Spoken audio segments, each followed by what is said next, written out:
રાજકોટ જિલ્લાના જસદણ શહેર અને આજુબાજુના ગ્રામ્ય વિસ્તારોમાં લાંબા સમયની પ્રતીક્ષા બાદ વાતાવરણમાં અચાનક પલટો આવ્યો।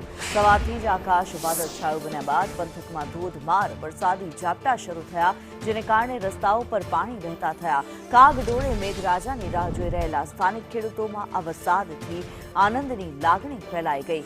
લાંબા સમયના અસહ્ય ઉકળાટ અને ગરમી બાદ વરસાદી ઝાપટા વરસતા સમગ્ર પંથકના વાતાવરણમાં ઠંડક પ્રસરી ગઈ।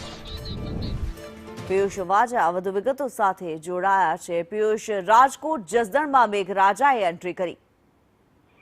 જી ચોક્કસથી વાત કરવા જઈએ તો જે જગતનો તાજ છે તે રાહ જોઈ બેઠો હતો જે વરસાદની, ત્યારે જે વહેલી સવારથી જે વાતાવરણમાં જે પલટો આવતાની સાથે જે વરસાદી ઝાપટું પડતા જ ખેડૂતોમાં એક ખુશી જોવા મળી। જસદણ શહેર અને જસદણના ગ્રામ્ય વિસ્તારની અંદર વરસાદી ઝાપટા પડવાની સાથે ખેડૂતોમાં ખુશીની લહેર જોવા મળી રહી છે।